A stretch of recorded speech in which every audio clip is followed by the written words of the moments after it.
And from the southeast of England, we head north. It's just south of Darlington to the old airfield that is Croft Circuit. It's certainly a tricky, tight and twisty one, which hosts round 6 of the VMO TCUK for 2023, powered by VCO and thanks to Simply Race and Pixelate liveries. My name is Cameron Roger and I'm joined by Zach Sweeney for this 3 races for this evening. 15 laps is coming your way 3 times around this tricky circuit. And Zach, it's been a couple of weeks, so a couple of rounds I should say, since we were in the commentary box, but there's definitely a lot of action a couple of weeks ago at Brands Indy. Yeah, I've missed it, it must be said. It's been, I'm quite surprised it's been nearly a month since we were in the booth, obviously, when we were at Oulton Park. Of course, Brands Hatch Indy has been since. What a fantastic race it's been there. And after which, it was Matt Richards once again extending his lead in the championship. Yeah, he snuck a victory there in the second race, and he's having quite a healthy season, leading the way from Dan Hurlock, who's also having an impressive run. Thomas O'Leary is there in 3rd place, but some 62 points off the championship lead as we hit the halfway point in the series. John Munro in 4th place, Callum Cripps, who's had an up-and-down season, in 5th place. Dan Kell, Lewis Redshaw, Ross McGregor, Callum Wilson and Ryan Elliott round out your top 10 in the drivers' standing. So still a lot to be played for in this second half of the championship. The points are looking pretty close in that midfield. Here to the teams, though, Richards & Co. leading the way. Of course, their team manager and owner, Matt Richards, leading the way in the drivers, so of course leading the way in the teams as well. RSR coming in 2nd place, not too far ahead of Rocket Sim Sport, just 15 points between them. DMA in Honda there in 4th place. Drake are in 5th, Calamity, Team Butchie, independent team there. Kings Racing, Ballas Esports also independent. Scott Cervic in 9th place, before TR powered by Geeks Energy rounding out your top 10. So yeah, definitely a close championship as we come towards the 6th race of the season. Here is your spot guide, a few of the drivers to look out for. We actually have a couple of different drivers on the grid today, but I think that one of the bigger talking points between the rounds was the amount of grid penalties that we are seeing. The stewards definitely coming down quite harsh on some of these drivers. Yeah, I think Aidan Millwood had enough of what he was seeing at some points. I mean, there's been a couple of times this season where we felt bad for him, and now he's decided to put the hammer down. We've got Locke, Elliott, Dowman, Redshaw, Munro, Wilson, all with a 5-place grid penalty, and then poor old Phil Garside has got himself a 10-place grid penalty. So, yeah, a very tough day ahead for them lot, but with the action that we usually see and plenty of tyre strategy in the mix, of course, over the 3 races, I'm sure it's not going to be the end of the world, and they've got plenty of opportunities to move their way forward. And here is what we have for the remainder of the season today at Croft, before we go even further north into Scotland for Knockhill in a couple of weeks' time, before heading back down to the Midlands. We've got Donington and Silverstone, and of course back down to Brands, but this time for the GP track on the 11th of October for the annual season finale, as we see in this form of racing. 5 very different tracks. They all have their own little quirks, but certainly a nice round up to the season. I think so, yeah. The second half of this season is going to be very, very good. I mean, not to say the first half wasn't, but hopefully the second half will reach that standard and hopefully just give us that little bit better. I mean, as it stands, Matt Richards is doing such a good job in the Drivers' Championship. Hopefully Dan Hurlock and Thomas O'Leary can maybe close that gap a little bit over the next few rounds to give us that championship finale that we might like at Brands Hatch. But yeah, well, we can be hopeful. What we do know is we've got a few brilliant venues on the line, and hopefully 3 fantastic races here in Croft. Yeah, so as Zach says there, 3 races coming your way, the standard sort of touring car format. So the first race we've had qualifying just in warm-up now. We'll get you the results in just a few moments. But yeah, the qualifying has the ballast already from the championship. So the ballast is quite harsh, actually, 75 kilos for P1, going down to 9 kilos for P10 in increments. And yeah, that for qualifying in race 1 comes from the championship standings. So those who are high up in the standings, like Matt Richards, he'll have those 75 kilos coming onto this before we move to race 2, which is just a result.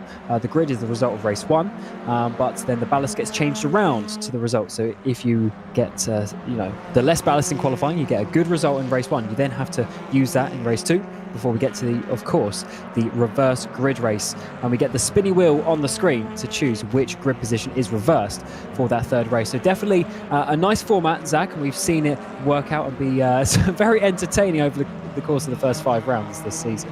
Yeah, it's really played quite nicely, and obviously I like the randomization of the spinny wheel. As crude as it might be, it's a very good way to decide which gets decided. It can be anywhere from as low as 6, the top 6 get reversed, to anywhere as up to 12. So anywhere in that range is a bit of a grey area because you don't necessarily know how hard to push. If you're in P7, it could be a really good start for you in the reverse grid race. You could benefit quite nicely off it, or you could, be one place off starting from pole position. You don't really know, which means you've always tried to maybe got to push for more and always giving the drivers a bit of an incentive to go forward. And yeah, obviously as well with the tyre choices and using their soft compound tyre choice, a number of drivers already running out of races to use the soft compound tyre in. I mean, for example, Chris Butcher, he's run out of race 1s to use that soft compound tyre for, which means he's forced to use it over the course of race 2 and 3 for the rest of the season. So again, that tyre strategy, while they're not physically going into the pit lane, still playing a massive factor into their results on track.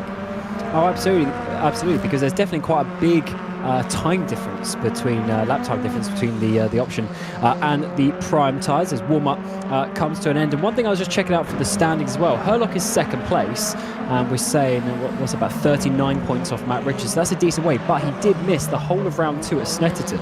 So with 20 points for a win, he could have easily got sort of that 39 points over that Snetterton weekend, and he would be up there with Matt Richards. So definitely, he's a driver I would say is one to look out for in the second half of the season. Got 2 second places last time out at Brands Indy. Matt Richards only getting the 1 victory there. So definitely a tricky sort of format that we have, and one that the drivers need to work out what's best to attack. Do you want to be faster in race 1 and 3 and then lose out in 2, or do you want to be sort of faster in race 2, but of course you have the weight for race 3?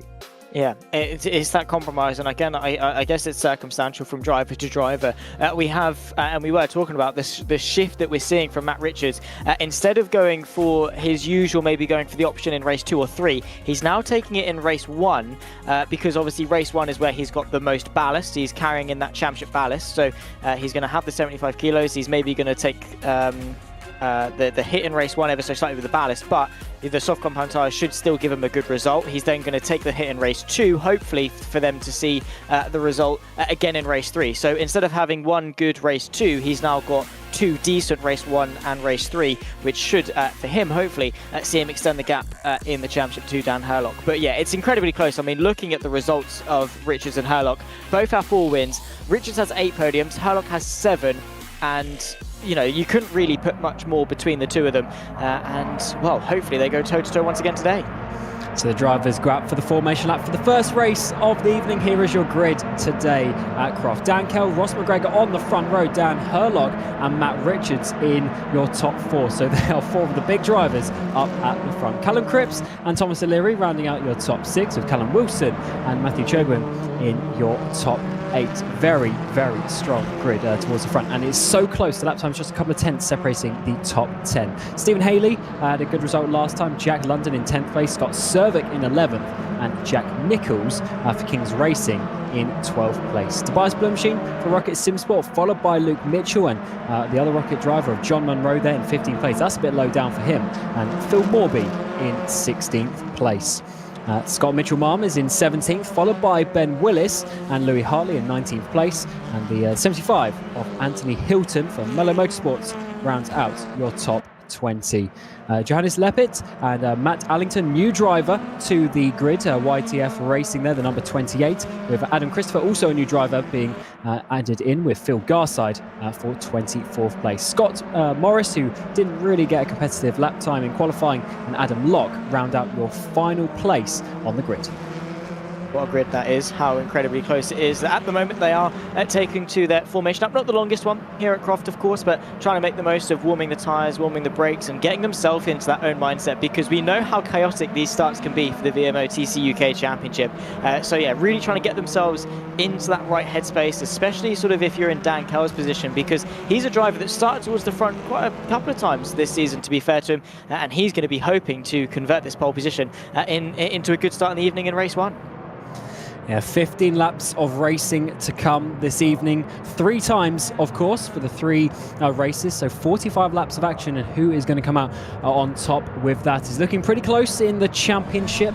And as we enter the second half of the season, the drivers will be knowing that this is a crucial time to get those points to be in with a shout of some top positions when we get to Brands GP for the final race of the season in October. As the final driver, Adam Locke, lines up onto the grid. We'll get the 3 red lights, and then Dan Kell will be taking it away from pole position. He's got Ross McGregor alongside him. Who's going to get the launch? A long run down towards the first braking zone. It's certainly going to be a difficult one, and the lights go out, and away we go for the first race of the evening. Looks like it's been an absolutely horrific start for Ross McGregor. He's going to be under attack from Dan Herlock down in towards turn 1. He comes back on the braking zone, though, to retake that second place as they go single file in towards the first couple of corners. Contacted behind, that might be Hartley or O'Leary going for a spin. One of the Hondas is going around as the drivers try and work their way through. Cars off in turn 2 as well.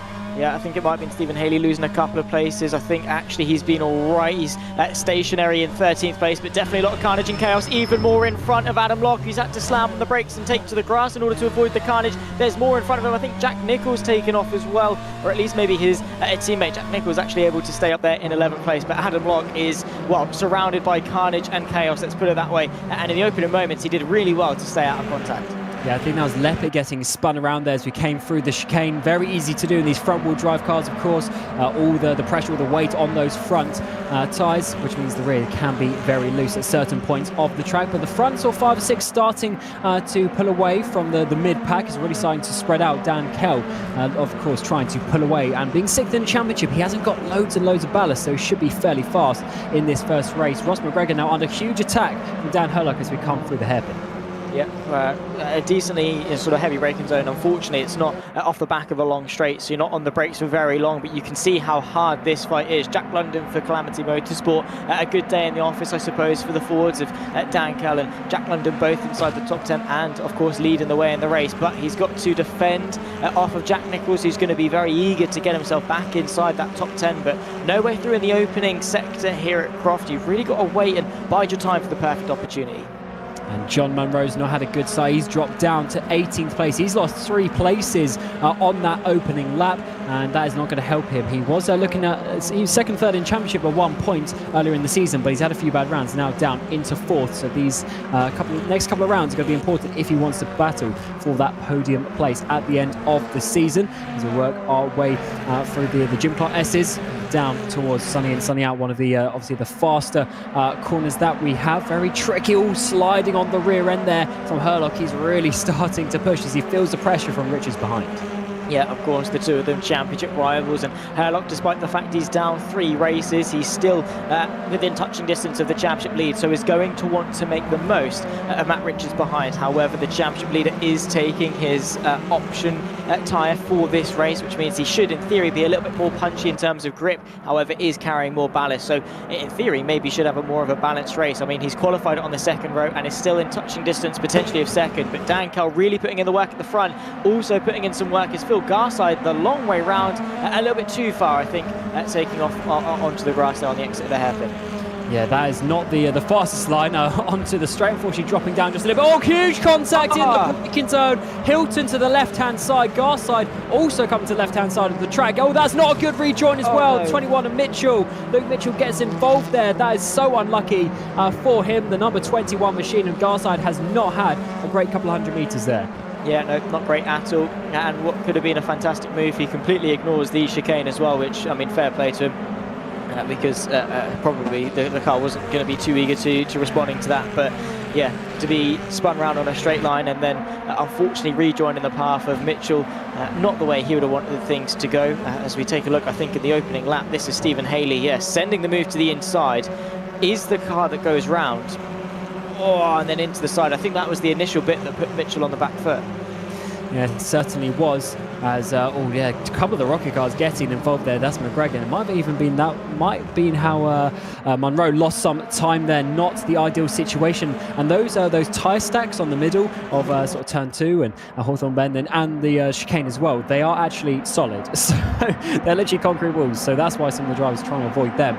But now on towards lap 4, coming towards the braking zone for turn number 1. Seems pretty single file as it stands. No major movers up towards the front, but sometimes we do do see this in race 1. This is a little bit more consistent because it goes in the qualifying order. It's when we get later on and the ballast goes around and we get faster drivers in behind. That is when we start seeing the crazy overtakes. But for now, a pretty calm opening third of this race. Yeah, I mean, take out lap 1 and from there it's actually been fairly tame. A couple of spins, couple of sends, but yeah, because as you say, everyone's sort of, I suppose, where they should be on the grid after qualifying. Obviously, you're going to have anomalies and grid penalties and things like we have today, but for the most part, everyone's where they should be in terms of pace. So there's no, championship leaders trying to make moves on back markers or anything like that. It's all fairly as it should be.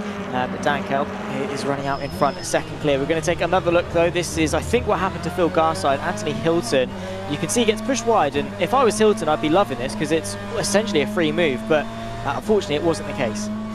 Yeah, coming towards brake zone. Is it Garside coming to left? I think it is. There's a bit of contact. It added a bit of a wiggle to Hilton's car. I think that might be a little bit more on Garside. Of course, that is for Aidan Millward and the steward and crew to sort out. But there was definitely, Hilton was just going left hard against the wall. Yeah, I don't really know what to say about it, apart from the fact it's a straight line and you should be travelling straight, not into each other. But I suppose it happens naturally.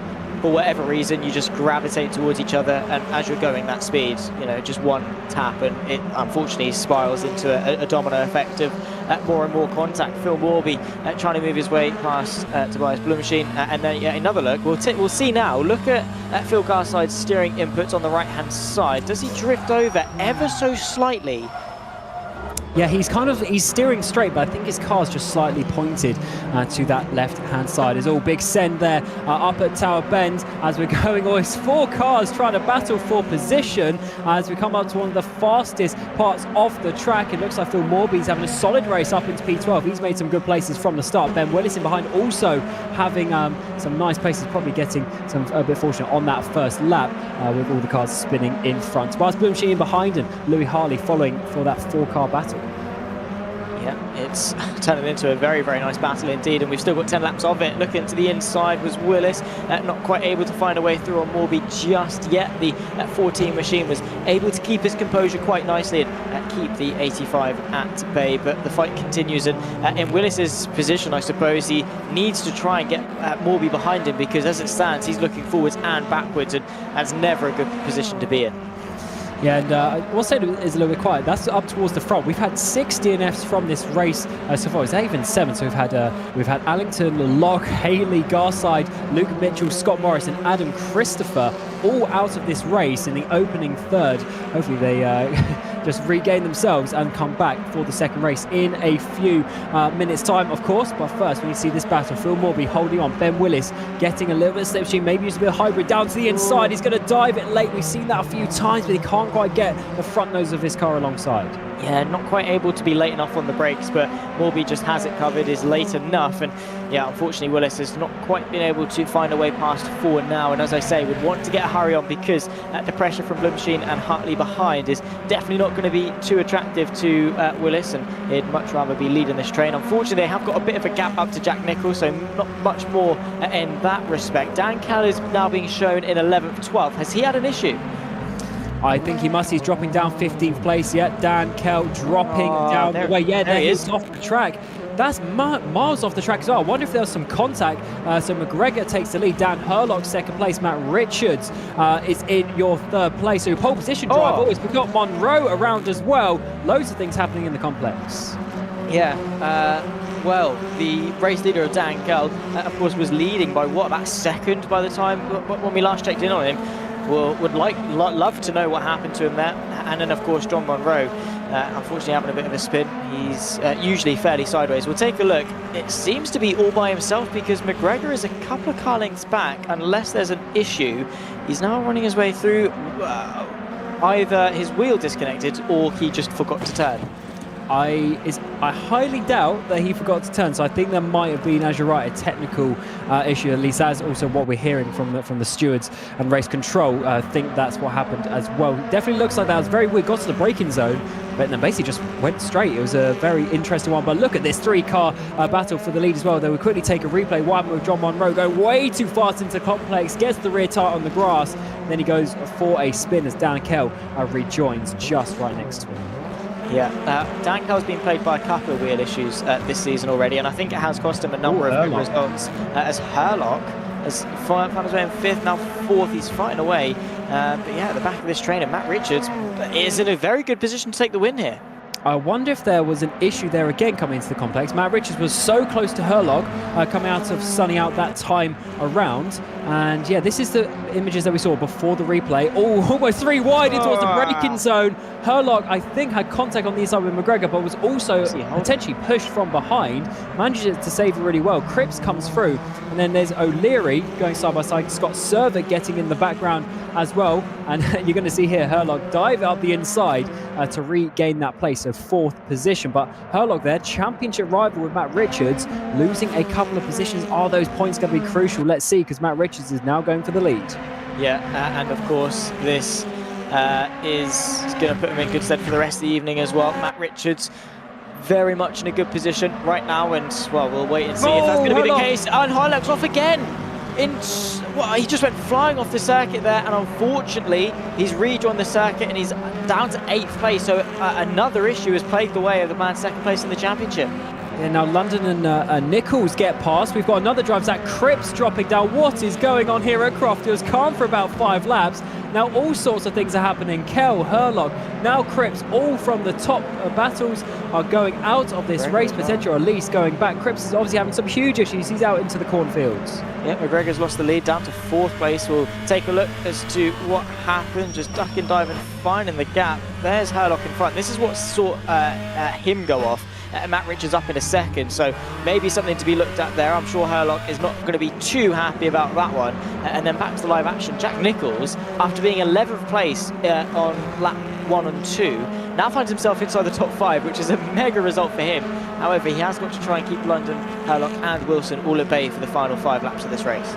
All the DNFs that we've had from this race, we have Blumshin, Cripps added on to that. Cho wins a lap down, so he's obviously had some damage repairs or something in the pit lane. And as you say, Jack Nichols now on the screen, taking advantage of all of this. Some good driving, but also getting some free positions up into 5th place. I think it's about 12th place he started, so 7 gained already.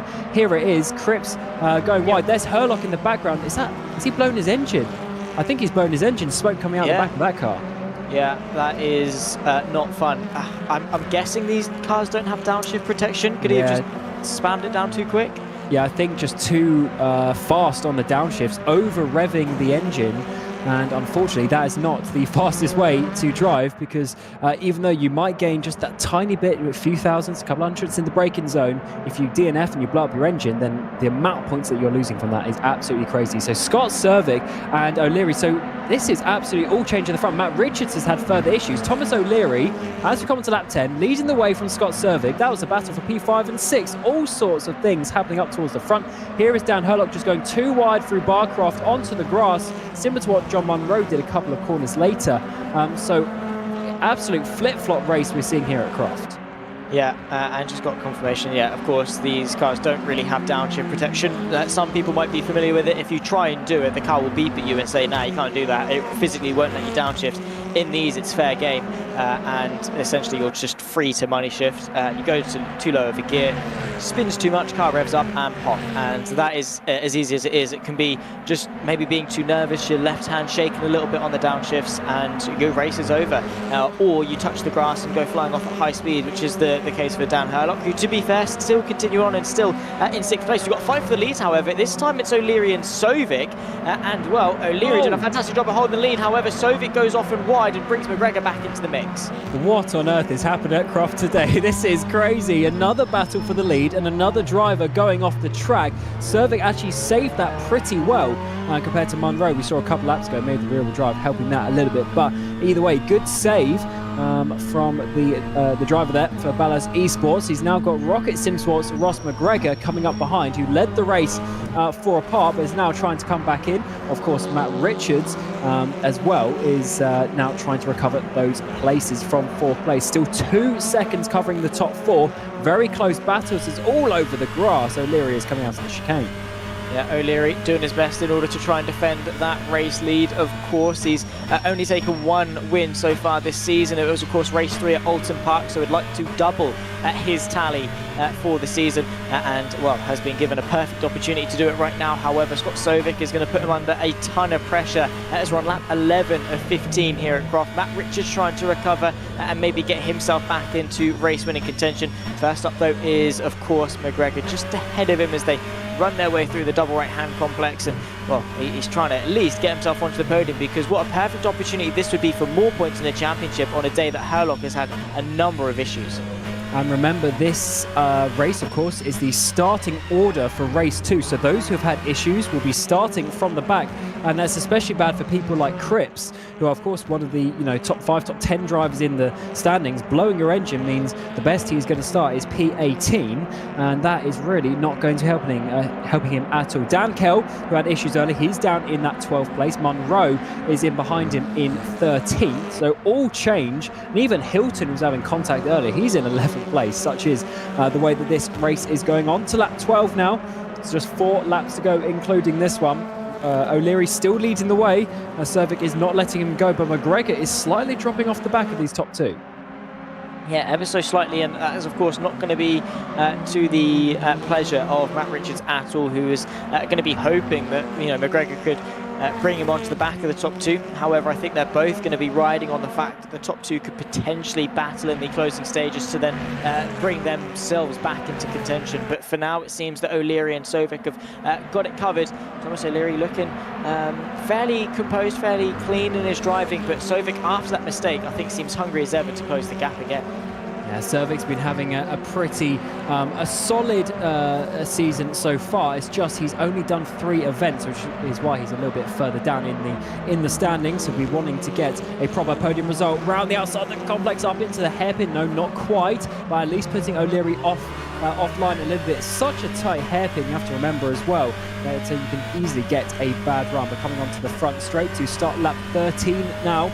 Cervic is really putting on the pressure, but a bit behind them though, side by side. Jack Nichols, Dan Herlock, side by side up towards the braking zone for turn number 1. Nichols trying to hold on to that 5th place. Almost been a contact between them. All the 3 rear-wheel drive cars in formation, as we have Callum Wilson in behind. Further contact coming through Hawthorne there in towards the chicane, and Nichols somehow holding on to P5. Yeah, he's done a really good job of defending that at 5th place. He's been obviously promoted into this position and been so consistent, probably one of the most consistent of the top 10 in all fairness. Not that that's a very high standard in this race. Bit of a lock-up for Nichols, and that does allow Herlock to close the gap ever so slightly, but does not allow him an opportunity to go for the move. But yeah, Herlock is going to want every point he can get out of this race.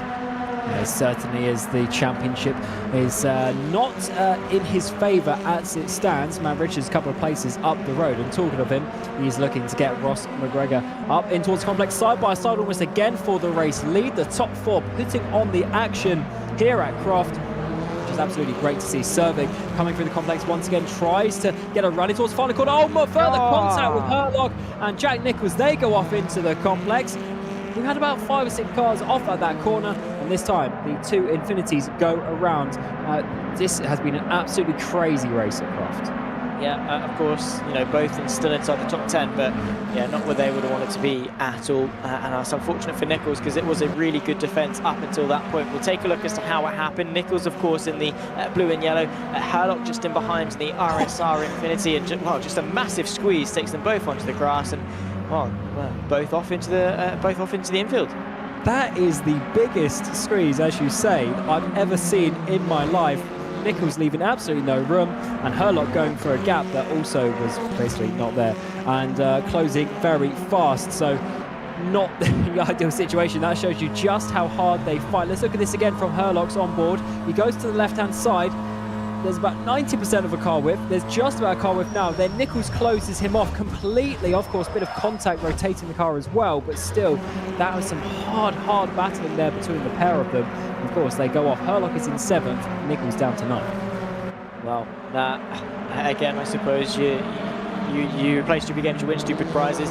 Thomas O'Leary and Sovic having a very fun game out at the front, but they've got to be careful of McGregor and Richards closing the gap. Bit of a battle in behind as semi-defensive into the hairpin goes McGregor, and he retains third place. But O'Leary and Sovic both pushing the absolute limits onto the penultimate lap of this race. Now the final, lap 15 of 15. It all comes down to this. O'Leary's defended for the best part of maybe 6 or 7 laps, and now he's got to string it all together for one final time here in race 1. Who's going to get the first 20 points of the evening? O'Leary's held on for the previous 5 laps or so. Cervic's been doing a good job, but O'Leary seems to be very good in his defence.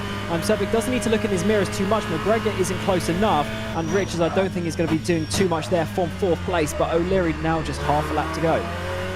Not long left to go at all, and I think O'Leary has punched it into overdrive a little bit. He's been able to build a gap of a couple of car lengths and has now stretched his advantage ahead of Sovic to about half a second or so. Matt Richards is going to be pushing as hard as he can to add to his podium tally of the season, and well, he's got Ross McGregor just ahead of him if he wants to be able to do that, pushing as hard as he possibly can, searching for the gap, but unfortunately no way through as it stands for the championship leader. Thomas O'Leary, if he keeps it clean, I think this is his to lose. Yeah, he's definitely got a couple of car lengths there, and for Matt Richards, 4th place is still a good job. It's still extending his lead in the championship by 3 places as it stands to Herlock. Contact as you come through the complex, maybe a moving towards the final corner. He's gone for it. Huge send down the inside. Contact, McGregor leaves him no space. Side by side to the line, it's going to be O'Leary taking the first race of the evening. Cervic in 2nd place. Who is going to get 3rd though? It looks like it's going to be McGregor just about on the exit off the final corner. Matt Richards, he tried everything there to get past, but that was just a little bit too far back, and I think in the end possibly just gave that place up, because that would have been a bit of a dirty move in the head. Yeah, he licked it, he stuck it, he sent it, and unfortunately it wasn't quite delivered in the end for Richards. It was a very good effort, but McGregor just had it covered and was like, nah mate, you're not doing that, not today, Sonny Jim, and he finds himself taking that 3rd place. Hopefully we see more of that over the course of the evening. Race 2 and 3 yet to come, and a very chaotic way to open up the evening here in Croft, it must be said, but well, Thomas O'Leary is going to be elated as to the fact of the number of people that had issues. Yeah, what a crazy race. 17 drivers finishing. That is not the type of stats that we want with 26 starting this race. We've got Cherwin here coming through the final couple of corners. He's 2 laps down, so fair play to him. So continuing after obviously having some crashes and some issues, but that is race 1 done here at Croft. Oh my God, what an opening to the evening. This is going to be a great spectacle, I think, for the next 2 races coming up. Here is your results though. Thomas O'Leary from Scott Cervic in that battle in the final couple of laps. Ross McGregor just holding on to Matt Richards for 4th place, for 3rd I should say. Matt Richards in 4th. Callum Wilson there, the other Richards and co-driver, inside your top 5. Jack London, solid result from him in P6. Dan Herlock, after all of the issues, somehow ends up in P7. Phil Morby in 8th. That's a great result for him. Jack Nichols will be disappointed after being up as high as P5, ending in P9. Louis Hartley rounding out your top 10 after 15 laps of action. Anthony Hilton is in 11th place. Dan Kell, your pole sitter, in 12th. John Munro 13th. Leppert, who was around on that first lap, in 14th.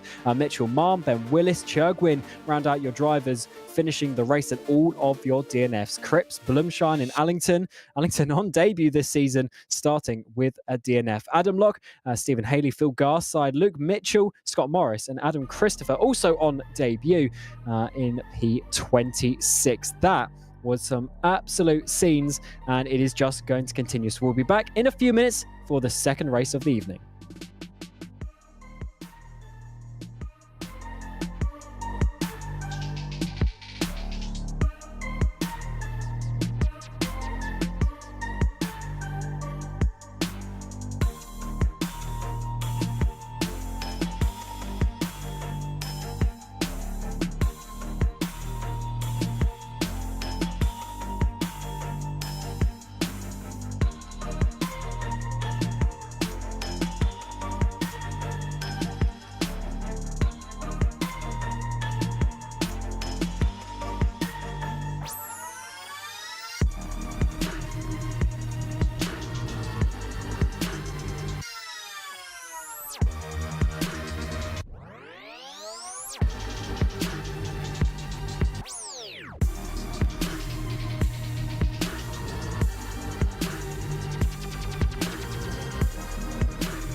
And welcome back to Croft. And that first race of the evening was absolutely chaotic. That was quite a spectacle to see, but the action doesn't stop there. We still got two races to go this evening. We'll come to this race 2, which is just the result of that first race, but the ballast changed around. Instead of the championship standings, it also goes in line with the result from race 1. Myself, Cameron Roger, and Zach Sweeney alongside me, following you on for this round number 6 of the VMO TCUK for 2023, powered by VCO. Of course, thanks to Pixelate Liveries and Simply Racing. Zach, that was pretty hectic. Hopefully it calms down a little bit. Let's see what happens for race 2.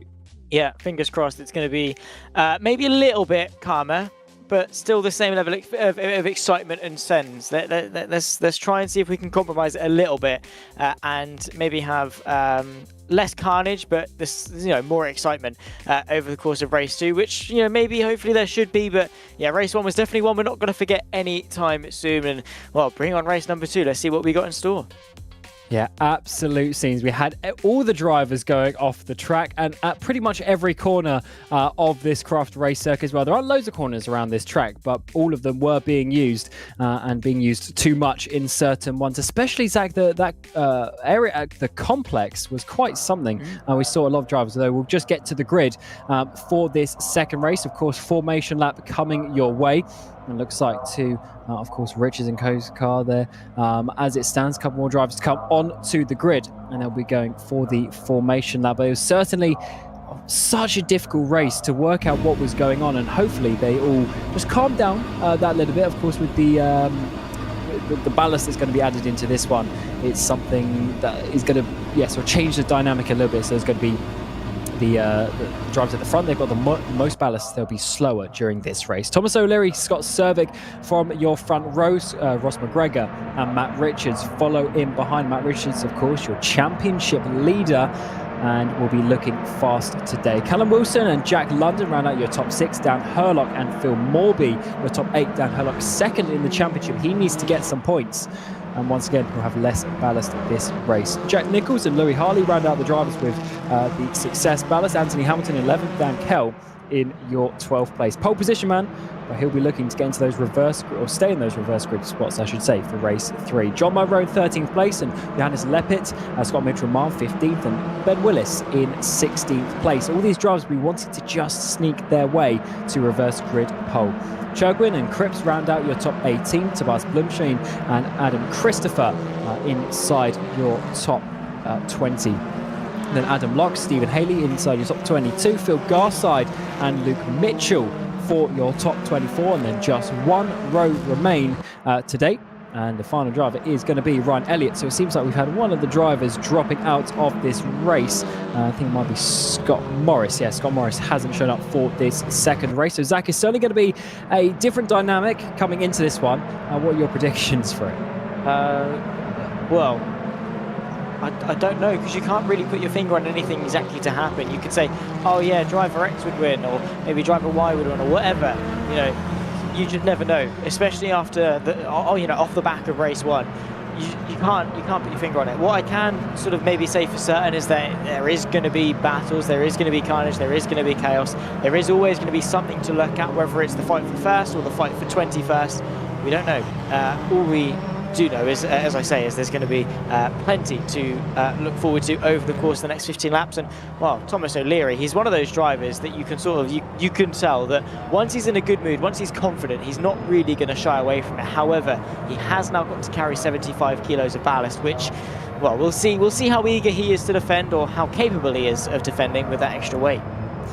And of course, with the tyre options coming into Matt Richards, he was actually on the options in that previous race. That is why, another reason why he was looking so fast. But Ross McGregor in third place, he's got his options this time around. And it's certainly going to be a bit of a difference coming into this battle. So let's see how this one works out. Coming towards the second race of the evening, round 6 of TCUK for 2023. We've got Thomas O'Leary, Scott Cervic on the front row. Let's see them resume their battle that they had in race 1. Race 2 gets underway. Who gets the launch down towards turn number 1? It looks like it might be Scott Cervic. He's looking very strong, coming towards the braking zone for turn number 1. Can he take the lead all the way around the outside? But Thomas O'Leary holds it down to the inside. We're also getting drivers more spin to the background. Phil Morby goes around. Ross McGregor comes up the inside in towards the chicane. He's going to be taking second place away from Cervic. What a start that is. And, well, absolute carnage in the background. Unfortunately, Morby having a bit of a spin, but into the chicane, there's even more carnage just ahead of Ryan Elliott. People going left and right, ducking and diving, trying to find some space, but a good start from Thomas O'Leary. Sort of an even better one, I suppose, from McGregor, moving his way into second. Now Matt Richards up to third. What seemed initially to be a fantastic start from Cervic is, well, very quickly falling backwards. Dan Hurlock there on his softer compound tyre. Riders in the background as well as spin. Yeah, Louis Hartley, I think it is, in a Hyundai, going around. He was up into about 10th place. He's dropping all the way down the field. That is such a shame for him. Coming in towards the Jim Clark S is just getting onto the grass. More cars off here, coming to Sonny Inn. That might actually be him still recovering. No, it's not. It's one of the other cars, I think, having a spin. That might be Leppit, his teammate, going around. Not their best day for them, as Tobias Blumstein has also gone off, coming down in towards Sonny Inn. Absolute scenes once again here at Croft. The carnage continues in towards race 2. Yeah, these guys haven't really taken much of a cool down in between races. They are still as punchy as ever. And Matt Richards moves his way into third place. But look at Dan Hurlock. He is flying in this race. Of course, taking a bit of a hit in race 1, obviously on the harder compounded tyres, and then means he's got less ballast here for race 2. So yeah, he should be looking very, very punchy. But then that should mean that he might again go back to a slower race 3. So we'll wait and see what championship implications this might have. Nearly going side by side in the background is Dan Kell, who is hoping for less wheel issues in race 2 as well. He picks his way back up into 5th place, and once again trying to close into the fight for what is now 3rd place. Matt Richards on the defensive. Thomas O'Leary, Dan Hurlock, Dan Kell, Stephen Haley, loads of drivers on the option tyres. Here is Luke Mitchell at the start on his grid box, looking pretty nicely at the moment. What is he going to get up to coming towards the green flag? It's going to be, just doesn't pull away actually. Maybe has some issues there, not able to get away from the grid. That is really unfortunate. I mean, he's in gear, he's just got no power. It's probably, I mean, he's got steering, so maybe his pedals have had an issue, I suppose. Not sure. A bit of a weird one to work out. There's Hurlock down the inside in towards the hairpin. No, I thought he was going to have a bit of a dive. Richards manages to hold on and not have any sort of defence that time around. But this is championship implications. Remember, Hurlock is chasing down Richards. He missed a round, so he's losing a lot of points from that. Had he been there, he probably would be leading the championship. Actually, he's had such a strong season so far, but now needs to start getting these points over Richards in the second half of the season. Richards absolutely sliding it through Hawthorne in towards the chicane and holding on to 3rd place for now. Yeah, but for how much longer? Because Hurlock is closing in a bit by bit. Lap by lap, he's going to be chipping away ever so slightly. I mean, the gap is basically nothing anyway. Here's Jack Nichols, who had an unfortunate end to race 1, was looking pretty good for a top 5. Unfortunately, contact, I think, in the end it was maybe with Hurlock, I think, in the end. And then saw himself, I think, finish 7th, and now finds himself in P9. So Jack Nichols, on a day where his pace is looking fairly decent and consistently inside the top 10, there's still more to be had from the 29. Yeah, I definitely think there is. He's seemingly on a bit of a tear this time around. But look how all of these cars, they're so close together. It's so easy to go up or down positions. Up the inside, maybe into that corner where he had contact last time around. All the way around the outside is going to be, unfortunately for John Munro, 2 races in a row. He goes off at the complex this time, even harder, into the wall. And he's going to be dropping down to the back of the field. That is such a shame. Wow. Well, I suppose the race 2 drama has hit here on lap 4 of 15, and well, we've already got a couple of people out of this race, or at the very least out of contention in this race. We're not even a third of the way through yet, so expect more. And well, yeah, we've still got the next 11 and a bit laps left to go of this race, which is plenty more action to indulge in. And then, of course, race 3 as well, which, yeah, is just going to add even more onto the huge pile of chaos that we've got here for Croft. And, well, hopefully this lead fight that's now queuing up behind McGregor is going to keep it nice and clean. And Dan Kell, 12th place on the grid. Of course, pole position man in race 1. And he's all over the back of this battle for the lead. He can get a strong result here. Of course, we'll have the reverse grid coming up. So maybe actually his P5 is looking good. But as ever, you need to get the points on the table. It's not good necessarily to do a strategic move like that, but he's coming in at least. But so is Dan Herlock, all over the back of Richards. Of course, the softer compound tyres, but also less weight in that car for RSR. So also going for the team's championship against the Richards & Co Racing, but as well as the drivers' championship. This is the battle to look out for over the remainder of the race. But of course, there's drivers up and down the field. Scott Cervic, he had a bad start, dropped down to 6th place. He's now got Callum Wilson all up the back of him, coming towards turn number 1. But also Dan Herlock is getting close for 3rd place once more. Yeah, he looked to the inside there, trying to go for the up and under, heading his way in towards turn number 2. Unfortunately for him, Richards was able to close the door and very well defend that 3rd place. But now we've got a bit of a run towards Tower Bend. And in the slipstream, you can see Daniel Herlock forcing the champion leader to go defensive. The RSR machine goes to the outside. Has he got the agility to go the long way round? A bit of a slide on the exit and invites Dan Kell on the way through. And the Clementi driver, well, he's not going to be waiting around for an invitation. He finds his way up into 4th place. I thought Herlock was going to be absolutely sliding off the track like we saw him do a couple of times last race. He managed to save that one very, very late on the brakes, but does, as you say, drop a place to Dan Kell as the Ford works his way up into 4th place, coming down into Sunny, and once again, such a tight corner. Cervic goes a bit wide, Wilson goes a bit tight, actually sliding the rear end with Jack London in behind. Then we've got the 2 Kings Racing. First is going to be Jack Nichols all over the back there of the Calamity driver, coming through the complex. Such close racing here at Croft, and you can just see how easy it is with these tight corners. You can really get a run on someone up the inside, maybe for Wilson. Goes into the back of Cervic onto the front straight. Side by side it is. Yeah, but a bit of a slide there from Wilson unfortunately puts an end to that. But Cervic unfortunately continuing to go backwards for him after what was initially a really good start. I think the outside line into turn 1 has put him on this downward spiral through the back end of the top 10, and now they're queuing up behind Wilson, ready to take their turn at the BMW driver, who works his way through the chicane and is hopefully for him going to be able to keep that 6th place. But he's got to be very careful because Wilson, London, Nichols all waiting in the wings ready to attack, but also Callum Wilson has to be careful, and that's the problem when you queue up behind maybe a slower driver or a driver that's going to be slightly easier to overtake. It is, well, you've got 4 cars behind you all waiting to have their turn, and if you don't get a move on, Cam, they're all going to take you as easy pickings. Absolutely. If you start getting overtaken, especially for Cervic here, one reason why he's struggling is because he's probably not used to this weight. It's a lot of weight to add on, even with 2nd place. It's quite a big difference from your normal weight that you have, and if you're not used to it, you can start slowing down. And also, actually, just generally, the car is slower.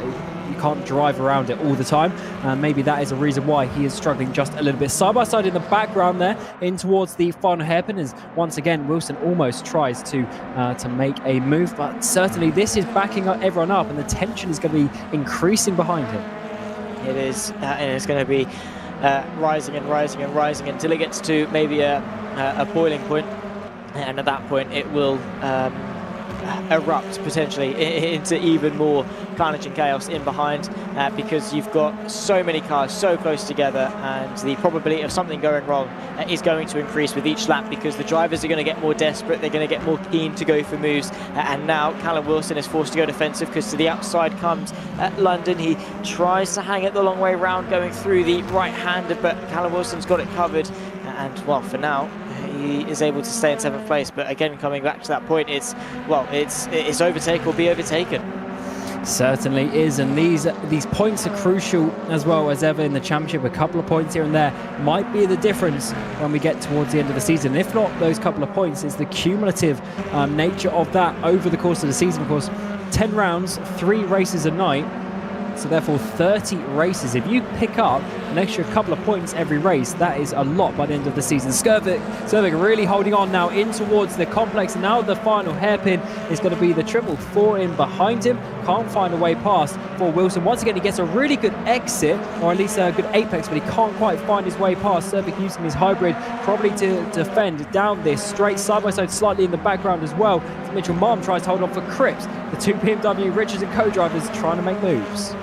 Yeah, but nothing really changing, unfortunately, into turn number 1. Jack London still searching for a move on Wilson, who himself is still searching for a move on Sovic. They've lost so much time to the top 5 fight, as, well, everyone is giving their absolute all. We tick over into the second half of race number 2, and this is really where things start to rise and rise and rise, nearly exponentially.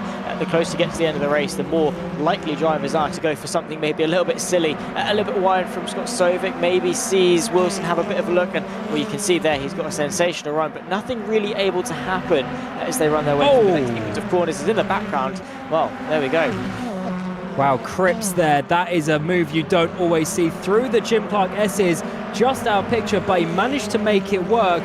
And there goes Mitchell Marm down in towards 11th place. Amazing move up there. Very committed from the Richards & Co driver, and his teammate as well, as we focusing on, is still trying to find his way through Servic. This is the part where he's a lot quicker through this sequence. In towards final hairpin. Can he finally get a run up the inside? Yes, he can. Huge send, locks up, contact is made. Is Servic going around? No, he saves it. Jack Nichols out, pushes off London, pushes off Wilson. He goes past. Cripps is coming through 3 wide into the final hairpin. Doesn't work.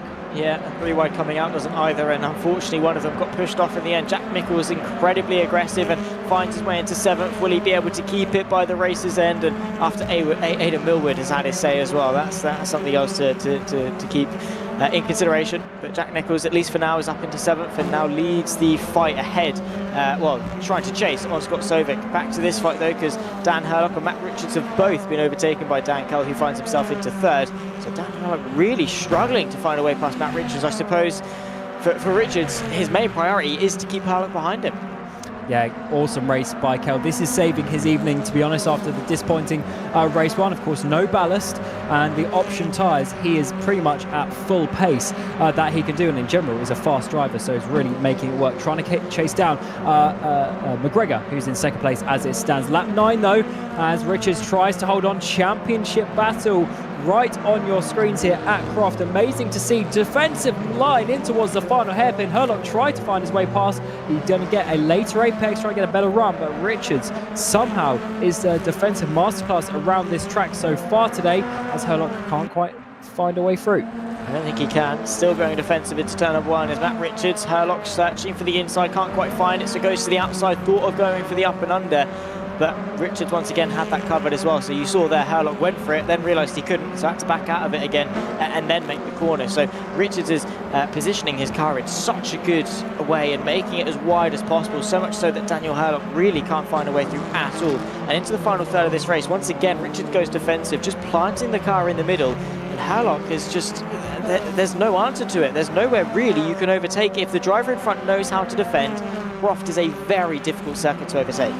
Yeah, one of the harder things here with how the hybrid works, they can use it basically 3 times a lap, but there's only really 3 proper straight sections: out of Tower Bend, out of chicane, and out of the final corner. So if everyone's doing it at the same points, then of course that is not too much, but you could save it for a bit of a burst here up towards the complex. I think that's what we've seen a couple of times so far today. Maybe that's what's caused the issues. Contact between the two in the braking zone once again.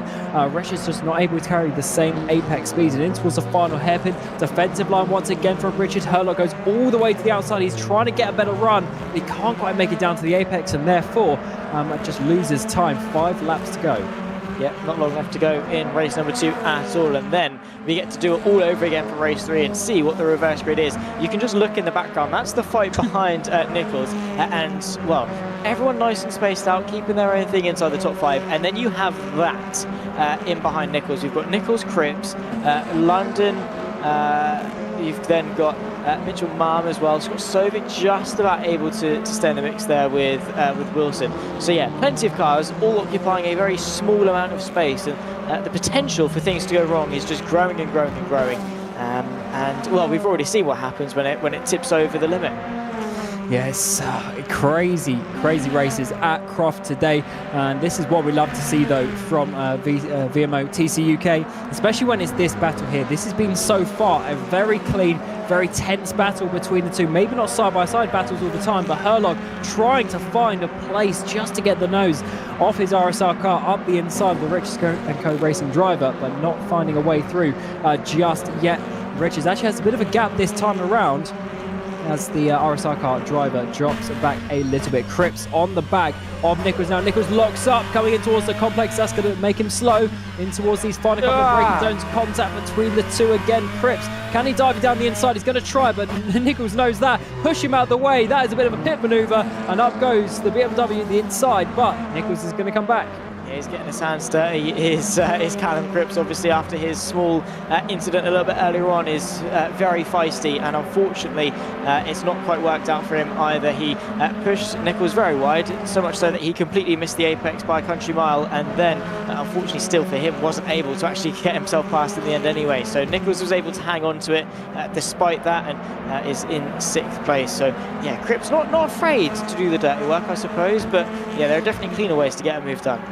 Yeah, that was quite something, and I think potentially giving that place to Nichols, because Nichols was quite a way ahead when we got to that first corner, even though I was expecting him to get a bit of a bad run, being pushed out of the way. So definitely some touring car style love taps coming the way, but when we start seeing pushing out of the way, that is when it starts to get a little bit over the limit. So let's try and keep it clean, boys. Coming in towards the final couple of laps of this race, Nichols holding on, Cripps in behind. He's all up the back of that Infinity, coming through, sunny out. This might be the run that he needs, and yes it is. Nichols goes, he spins from 6th place, and Cripps goes through, and so does London, Mitchell, Wilson as well. Where is Nichols? He's all in the fields, coming back onto the track. Yeah, Jack Nichols going for a bit of a Croft safari on the infield section of the circuit there, and well, that I suppose that's the problem with driving the rear-wheel drive car, because again, the rear wheel touched the grass, spun a bit quicker, had that imbalance, and around he went, unfortunately, and yeah, put an end to what could have been again a very good race for him. He's going to be hoping that the reverse grid is going to be to the top 12, so much so that he starts on the front row. Could definitely see him maybe getting a podium or even a win if that is the case, but that's a 1 in 6 chance of happening. We've still got Matt Richards and Dan Herlock fighting it out there in formation throughout the circuit, and have lost so much time to the leaders and are just in their own little pocket of a racetrack here. I'm so surprised that they've been able to get to this situation, just showing you the massive speed difference between the drivers at the front and the drivers at the mid-pack, especially with how it works with the ballast and everything like that. If you get towards the front and you're feeling good, but oh, Herlock there touching the grass. He did that last race, spun around, this time he managed to save it, but oh wow, that was a huge moment once again for the RSR driver. He's really fighting for this. He wants to get those extra couple of points ahead of Richards in the championship. He's fighting for every single thing that he possibly can, and even if that means losing points to O'Leary, McGregor and Kell, he knows his main fight is with Herlock, and he's doing everything in his power to prevent him from finishing in front and closing the gap, which fair play to him, because he knows Herlock is one of his biggest threats, if not the biggest threat. On to the penultimate lap of this race, like 14-15. Matt Richards, well, at some point the defences have to crumble. Surely Herlock's going to at least have a look at some point in this race. Oh, I don't know, he's pushing too hard. He's actually losing time over the last half a lap, and that's giving Richards a really nice clean run with 1 3/4 laps to go in this second race of the evening. Of course, we still got the reverse grid race. We have the spinny wheel after this race to work out the reverse grid position between 6 and 12. So it might be one of these drivers, Scott Cervic. He might just get the reverse grid pole if he can keep himself inside the top 12, and it is that number chosen. A little bit in behind, he's got Leppert and Haley side by side coming out of the chicane down towards Tower Bend. Who will be on top as you get towards the braking zone? Looks like Haley in that Honda on the outside is going to be able to make it. Can Leppert do anything on the inside there? Maybe a bit of contact. No, there isn't. Leppert holds on though. He does. He's done a really good job of hanging on, and well, what a battle this has proved to be for so long. I mean, these guys fighting up and down the field, and yeah, just goes to show that no matter where you are on the grid, you are always going to have a fantastic level of competition, so much so that you are going to be forced to push to your absolute limits. Leppert still on the defensive from Stephen Haley there, basically matched as they exit, but still no way through, at least for now, for the Honda Civic driver of Haley and Leppert, able to, for now, hang on for 12th. But the more they fight, the more time they lose to the fight for 10th with Jack Nichols, maybe under a little bit of pressure from Scott Cervic.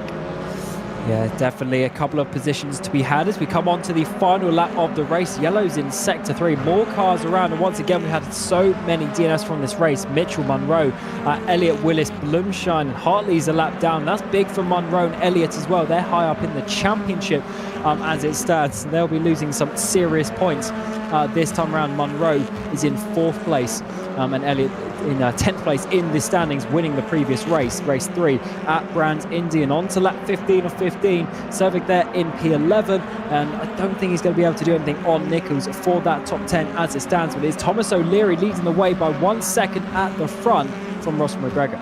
Yeah, Thomas O'Leary has really taken this race, by the throat and has just run away with it as much as he can. McGregor's been close, but not quite close enough really to put much pressure on. And yeah, as I say, Thomas O'Leary, like I said at the start of the race, when he's in his mood, when he's in his zone, when he's motivated for a win, like going off the back of that race 1 win, he just said, yeah, this is mine, and well, here he comes. And we don't often see this, but 2 race victories in a row, even including the ballast. Great driving from Thomas O'Leary. 3rd place in the championship. He is coming for some points today. Ross McGregor in 2nd place. Dan Kell from 12th place up to 3rd. He's going to be absolutely loving that one. Matt Richards holds on for 4th. Dan Herlock in 5th. Cripps and London get their 6th and 7th places. Mitchell Marm in 8th, but all sorts of scenes in behind as we see the battles continue through the final hairpin. Haley just about overtake Leppit there for that battle. Crazy things happening here today at Croft. And once again, Zach, it just continues, and we still have 1 race to go. Yeah, I'm looking forward to that final race, let's put it that way, because if it's anything like the first 2, then we're in for a lot of fun, fighting up and down the field. And well, Thomas O'Leary really deserving his victory there, and well, 2 wins in 1 night. He is definitely not going to be shying away from that. And well, let's see what the reverse grid is going to be for race 3, and well, we'll go again. Certainly will. But before we get to the spinning wheel, let's get the results of that 2nd race. Thomas O'Leary after 15 laps from Ross McGregor, and then Dan Kell in 3rd place. Matt Richards is in 4th. Daniel Herlock in 5th place. Cripps, London, Mitchell Marm, Callum Wilson, and Jack Nichols round out a crazy top 10 with all these battles. Scott Cervic from 2nd place down into 11th. He'll be a bit disappointed with that one. Stephen Haley, Leppit, Phil Garside, Anthony Hilton, and Phil Morby round out your top 15. Adam Christopher Churgwin and multiple other drivers there finishing off this 2nd race, and definitely once again not quite the standard of racing that we would hope. 5 DNFs in the end, as we were mentioning the big names of Munro and Ryan Elliott, race winners and podium place winners as well, but unfortunately coming a cropper to Croft. Here's the spinny wheel though, P6 to P12. Who is going to be getting the reverse grid pole? That is what we are here to find out, and it is going to be top 6. That is going to be a very tricky one for some of these drivers. We'll be hoping that it's P12, but as it stands, that's going to be Callum Cripps on pole position. Wow, bring it on. Race number 3, here we go. Certainly indeed. So we'll be back in a few minutes. We'll be bringing you through the action for this race 3 reverse grid race for round 6 of the TCUK 2023 here at Croft.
And welcome back to Croft. The first two races of the evening have been absolutely hectic, and I cannot wait to see the stewarding report list after this one. But we do have one final race to go. And here is the grid. Callum Cripps gets your reverse grid pole position. Dan Hurlock alongside him.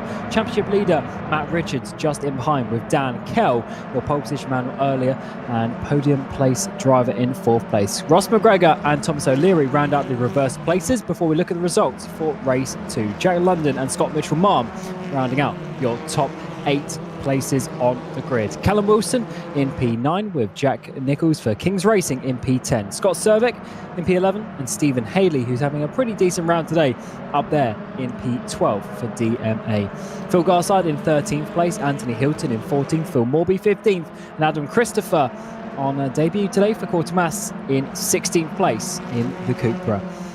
Matthew Chogrin in 17th place, Johannes Leppert in 18th, Adam Logg 19th, and Louis Hartley rounding out your top 20 for TR, powered by Geeks Energy. Tobias Blumschi, not the evening that he would have wanted, down in 21st place. Ben Willis, Ryan Elliott, John Munro rounding out your top 24. A couple of drivers down there you would really expect to be higher up. In the final places on the grid, Luke Mitchell and Matt Allington on debut today for YTF Racing, not having the best day that he would have wanted. Let's hope he can have a final few rounds, a strong final few rounds of the season. But Zach, 15 laps to go tonight at Croft. What are you expecting? It's been absolutely crazy so far. It has been incredibly crazy. A lot of fun to witness because, again, we've got no influence over what's been going on track. We've got no way of predicting it. We've got no way of knowing what's coming. We've got absolutely zero control. We just have to sit here and just bear witness to it. And these guys are doing all the talking on track. And wow, it's been an interesting display. Let's put it that way. Definitely up there in terms of rounds this season. And well, we get to do it for 15 more laps of racing. Top 6 reverse grid, of course, from race 2. Yeah, bring it on. Yeah, Croft has been quite something. But what is going to happen in the final round of the day, final race of round 6 for TCUK 2023, powered by VCO, of course, thanks to Simply Racing and Pixelate Liveries as well for coming on board this season. Matt Allington lines up, but it'll be Cripps and Hurlock on the front row, Richards and Kell in behind. You've got your championship rivals. Who is going to get the run up towards the first? Is going to be Hurlock from 2nd place, potentially getting the run. He's on the racing line in towards turn number 1. Cripps already losing the place, I think, as we come down side by side. Matt Richards around the outside of turn 1. Is he going to try it as well? No, he's going to slot into 3rd place. Dan Kell, though, up the inside in towards turn 2, has to back out of that one. He made Matt Richards scare himself in towards turn 2, though, but it looks like we're single file in the back. Yeah, I think everyone's settled down going through into the chicane because, well, that is essentially the only thing you can get away with, and even that is on the limit, essentially. But Dan Hurlock leading the way. That's wide there from just ahead of Matt Allington, rejoining the circuit, the Rocket Simsport car and the YTF Racing, making some very abrupt manoeuvres in order to avoid any contact. Single file for the majority of the top 10. They run their way through the left into the right. And Thomas O'Leary not being able to really make much progress forward. The race 2 winner, not really able to get himself inside the top 5, but plenty of racing yet to come. Absolutely, 14 and a bit laps to go. It is going to be one hell of a ride. I would expect his drivers down the way, all swapping over positions. Definitely something happening, potentially something else a bit further back. Oh yes, it is Tobias Blumschein. He was the one dropping down and making the tower go a bit crazy at the bottom there. He's not had the night that he would have wanted. Dan Kell off the final corner gets a bit of a run, but once again Richard seems to get that drive in 2nd, 3rd gear out of that final corner. Dan Kell, though, all up his rear bumper, goes to the left-hand side in towards the first braking, so Richards covers him off, but in behind, is it going to be O'Leary making the move on McGregor? No, can't quite find a way past. Of course, these top 6 being reversed, which means also the success ballast follows that as well. So O'Leary with the most weight in it. It's coming through turn 2 on that in the previous lap, though. Where is the contact going to be? Oh, it looks like it's at Munro, I think it was, dropping down. So there goes his teammate coming past. Absolutely not what Munro would have wanted. He's been in the grass every race so far.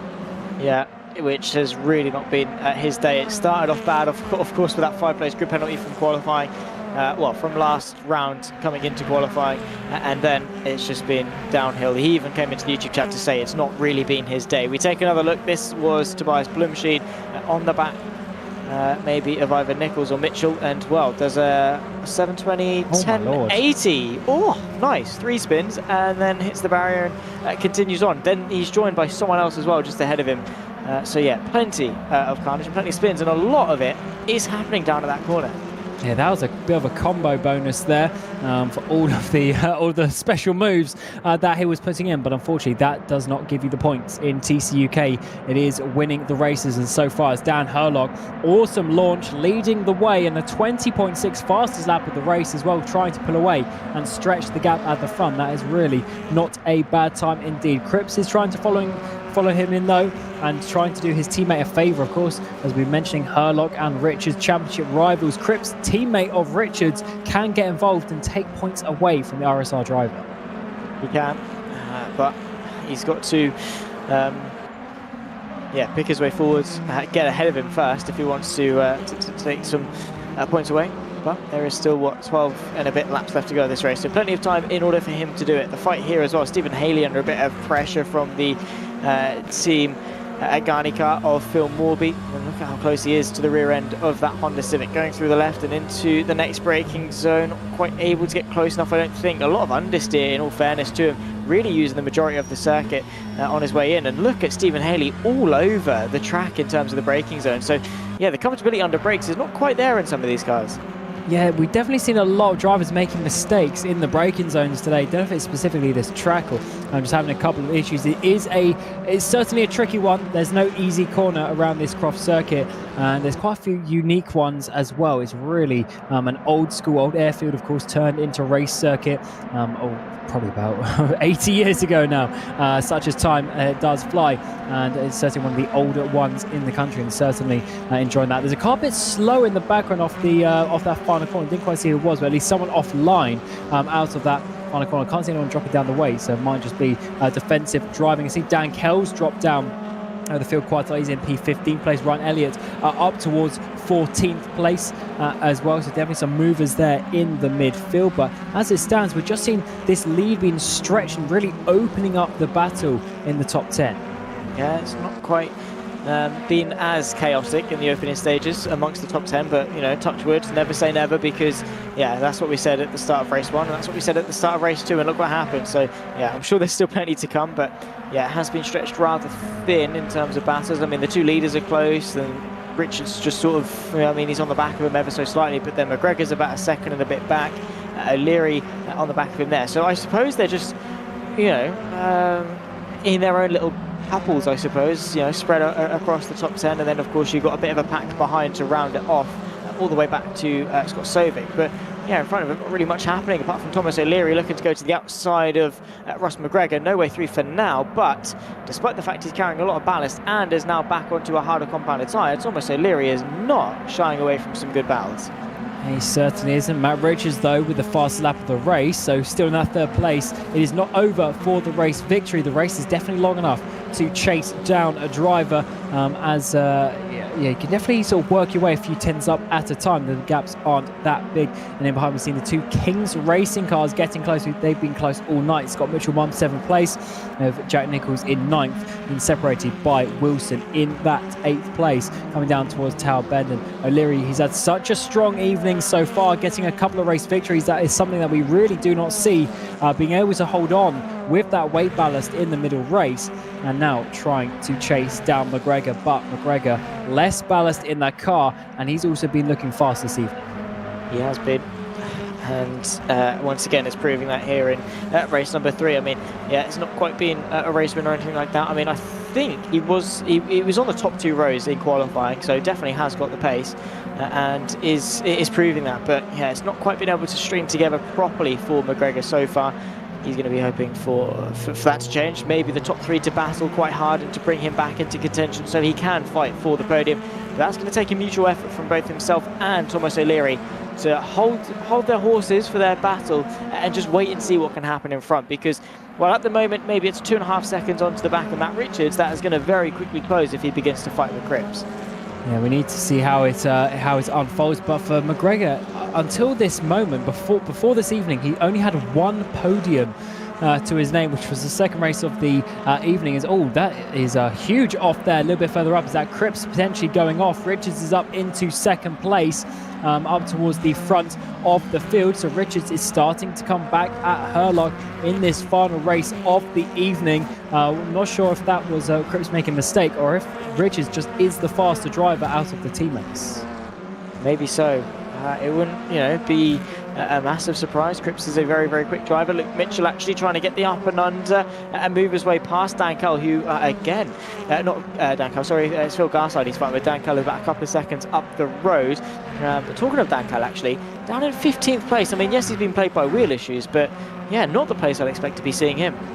Yeah, I definitely think that issues further. Talking about issues though, Matt Richards, he is dropping down 8th place now.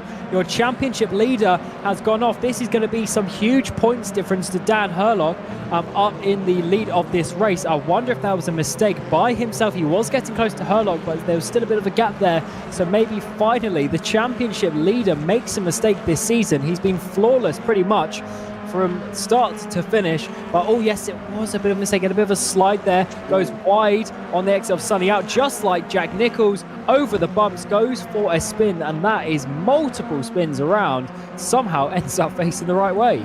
Yeah, 1080 again, similar to what we saw a little bit earlier on, I think, from Bloomsheen.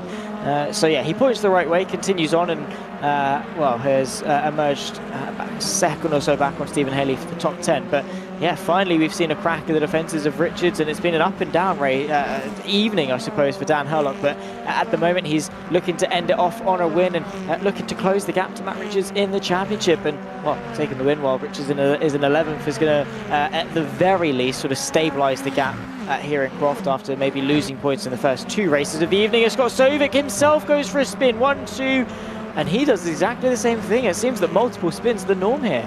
Yeah, it's such a difficult circuit. You drop a wheel and these cars are going around side by side, a little bit behind. We're seeing Wilson and London side by side through the complex in towards the final corner now. Can Wilson complete the move after 3 or 4 turns side by side? Looks like he can. Amazing move there. London down to 6th, Wilson up to 5th. Wow, beautiful stuff from Wilson, and that makes it 2 BMWs inside the top 5, so definitely showing that the BMW is one of the quicker cars, at least around Croft, making the most of the rear-wheel drive drivetrain.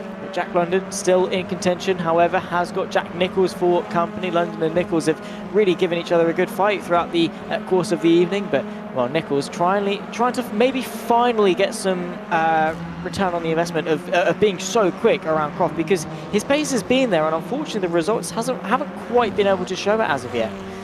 Yeah, he hasn't been able to finish the job, and the execution part, of course, is the important factor. You could be the fastest driver, you get the fastest lap every race, but if you are not getting the actual race results, you're not going to be winning championship or getting any sort of good points. But here is Nichols now on the back of London, getting closer and closer. Nichols, such a strong evening of racing as the drivers go all over the grass at Sunny Out.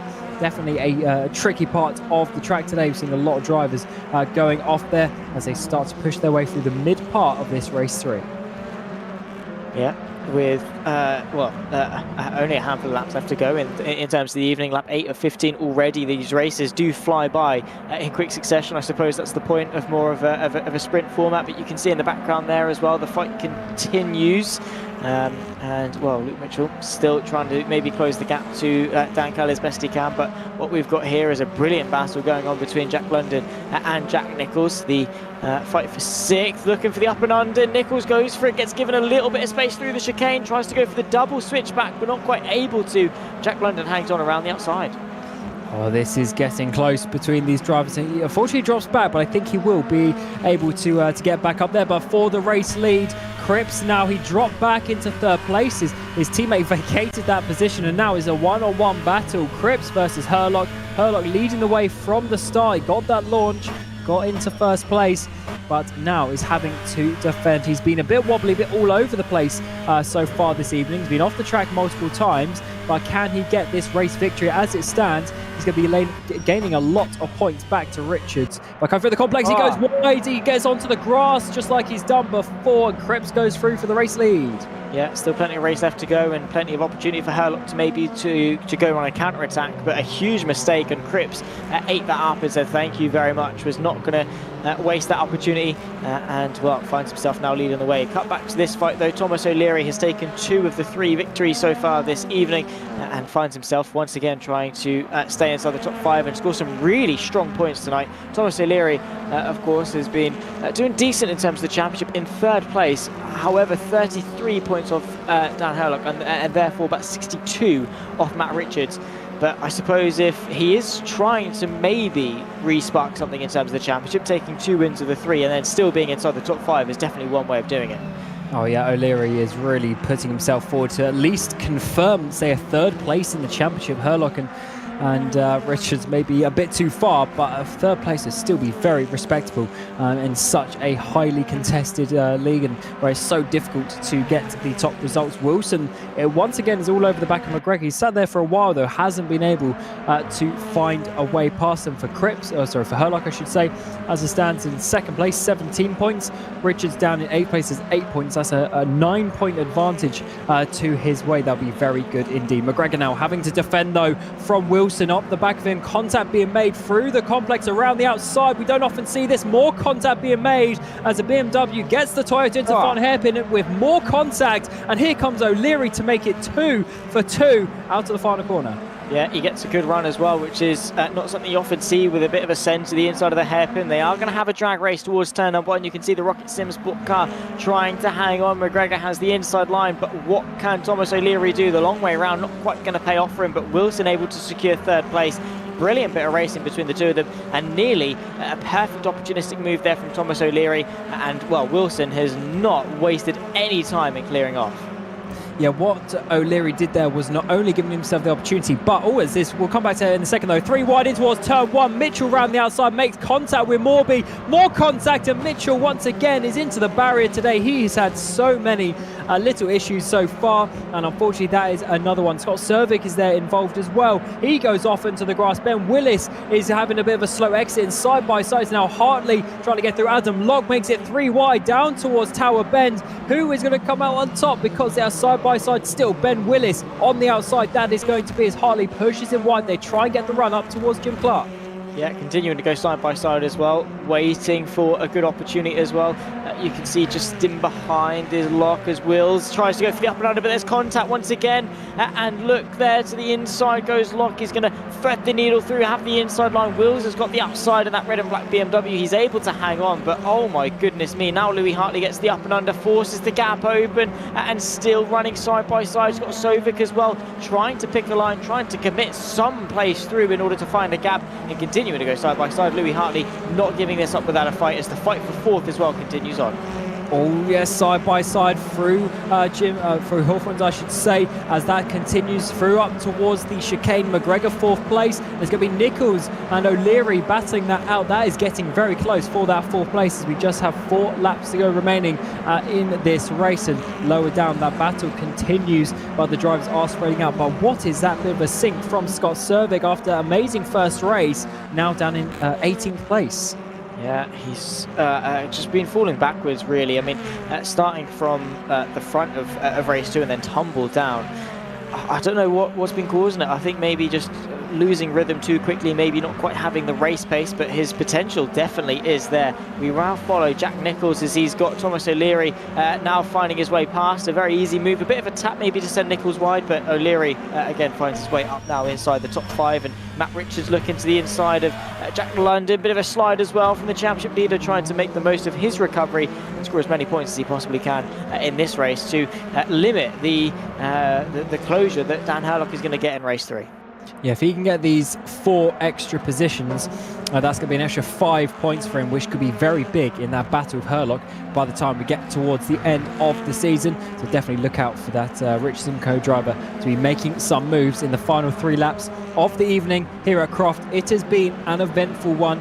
There's been a lot of contact. There's been a lot of spins for individual drivers as well. It's been pretty crazy, to be honest. And let's see how this one finishes. Matt Richards trying to get the run now on the back of London down towards Tower Bend. Can he make a move up the inside? He's going to have to be decisive. He's going to have to be late, and he does so up the inside. The space is left for him up the inside, and he makes it stick just about on the exit. London can't hold on. Yeah, he's not quite been able to. But again, still a couple of laps to go, so we might still see something yet from the Ford driver to maybe spark himself back into contention. You can see there Thomas O'Leary getting a little bit argy-bargy with Ross McGregor. Once again, the fight for fourth as Wilson has taken off and left these guys in the dust to fight for the scraps of fourth place. O'Leary there on the left-hand side of your screen. That's the right-hand side of the circuit. It's the long way round. Ross McGregor gives him the space. It's the inside line once again for the Civic. The 59 machine now once again has the outside line as they run their way in towards the final corner at the hairpin. Is he going to go for the switchback? No, he's not. He's got to be so careful though, because Nichols tries to get the run and unfortunately not quite able to find a way past. Can McGregor hold on for 2 more laps? Look at the drivers lining up behind him, trying to take that 4th place away. The top 3 have absolutely gone up the road, and it is now the 4th place is the highest that they can all get in this time span. O'Leary, he's had a couple of wins. Can he make it? All top 4s throughout this event here at Croft. He's been trying the whole race, this race 3. He's been trying, but he can't quite find his way past. Richards actually was getting pretty close to Nichols, coming down towards town. Maybe use some of the hybrid around the outside is going to have to be. The 2 drivers continue to be side by side. Bit of contact between the 2. We know Nichols likes to race hard. And up towards Jim Clark. Is Richards going to have to just about back out of it? No, he's going to keep it in there. Side by side between the 2. Round the outside of the King's Racing driver. Contact is made and Nichols loses the place. Yeah, he's fallen victim once again and falling back into 7th place. A bit of a lock-up once again, so London may be looking for a way through soon as well. But yeah, Nichols very aggressive on the inside, bit of contact, nearly sent him sideways, spearing off into the barrier, but he's able to hang on to it. Now with just over a lap to go, Jack London looking very threatening in the rear-view mirror of the Infinity. But has he got the line maybe into the hairpin? Not quite close enough on this occasion, but look at this, we've got 5 cars still all within contention of 4th place and 1 lap to go. Last lap time, last lap of the evening, side by side up towards turn 1. Can O'Leary make it? He's making McGregor think about it, at least in towards the first braking zone of the lap. That is 1 done, just a few more to go, a couple of kilometres. McGregor goes wide though. O'Leary's going to take advantage up the inside in towards the chicane. No way McGregor's going to be able to hold that on the outside, and Richards is going to absolutely love this one up the inside as well. He gets O'Leary. McGregor cuts the chicane, holds on to both of those places. He's going to have to give that back. And so we're going to see Richards get up. Oh, huge contact. Nichols in towards the barrier. He goes off. What's happened there?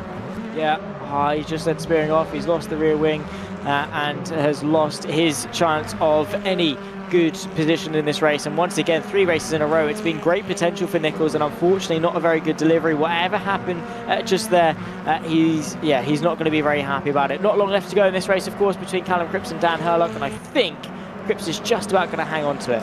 Hurlock led for such a long time. He got the lead in turn 1, but it was Cripps in the end who managed to make the overtake and get in front. And Cripps takes the race lead and the race victory here for race 3 of 2023. Croft round 6 for TCUK. Hurlock in 2nd place, Wilson in 3rd, and Richards will take 4th place after an amazing final couple of laps, making up 4 places and really recovering some good points for the championship. Thomas O'Leary, amazing evening from him in 5th place. McGregor will take 6th from London in 7th place. Ryan Elliott will recover to 8th place. That's amazing for him, considering he was right at the back after race 1. And the final couple of drivers come out the final corner, including Scott Cervic, after a 2nd place in race 1, will get 15th to finish the evening.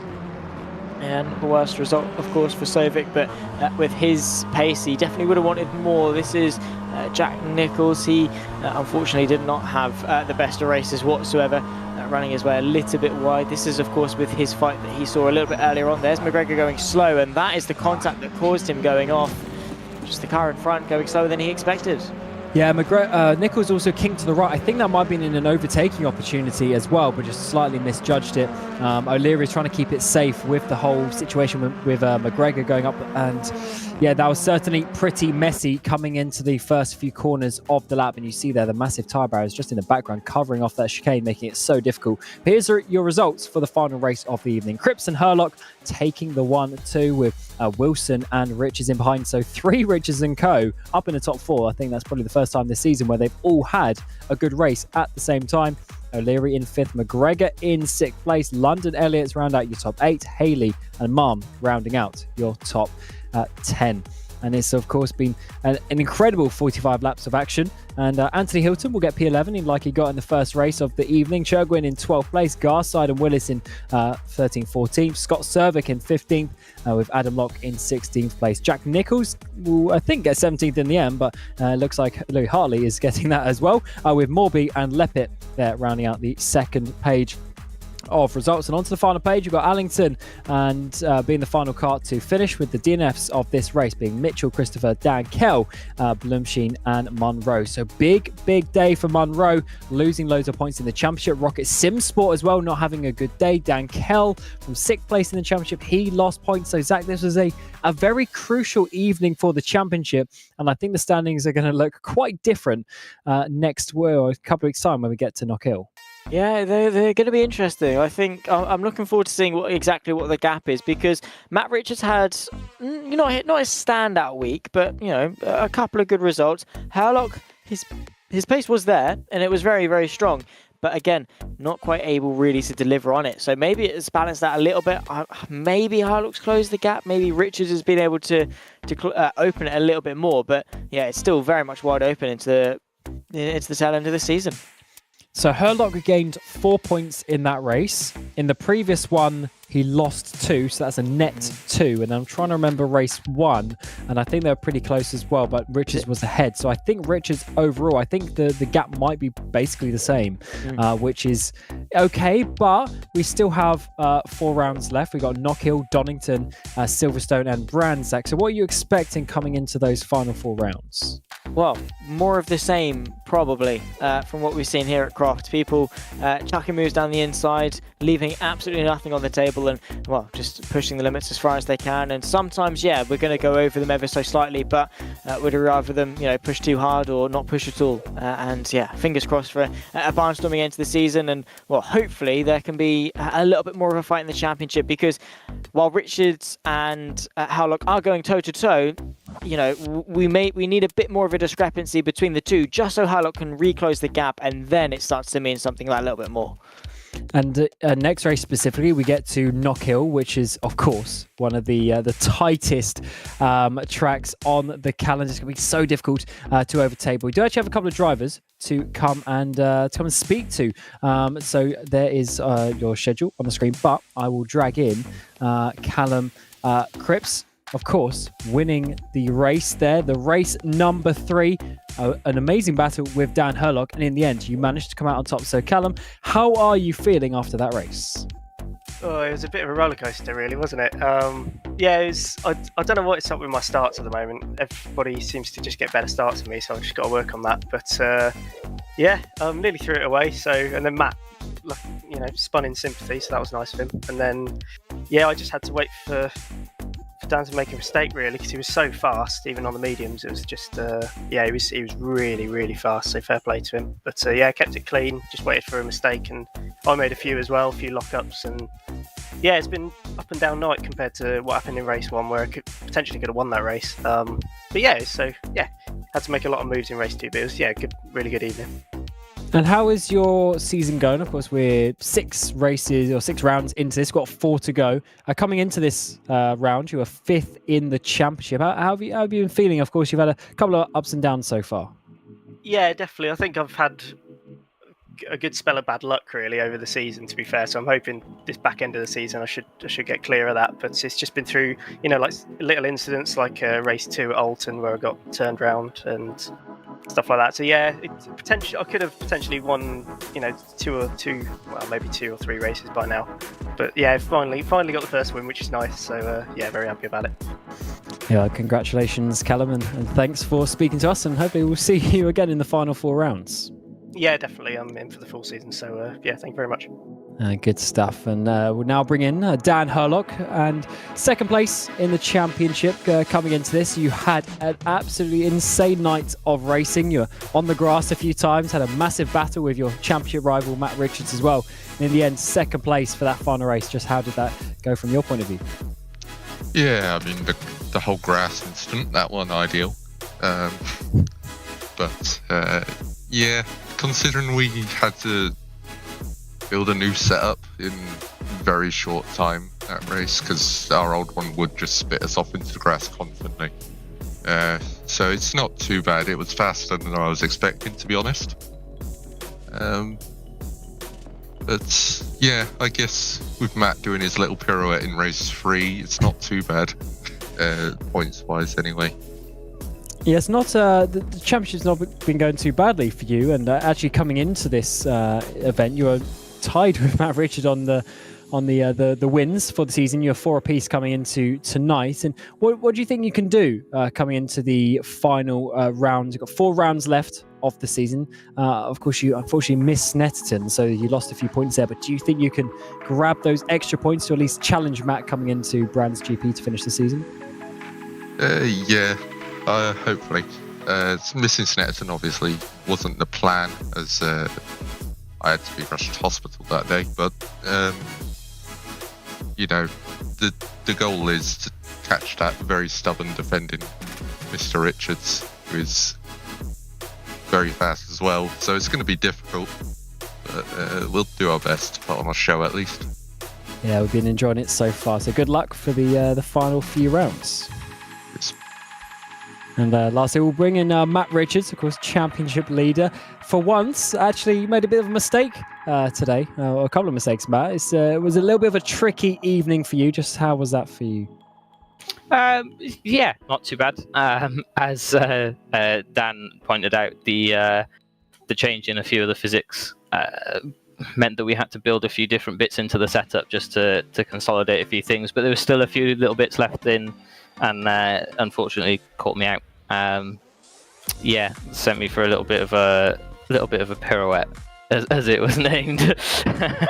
Yeah, so yeah, decent evening. Gained points on Dan in race 1 and 2, lost it all in race 3. But you know, just trying to keep the gap that we've got, and just build it forward.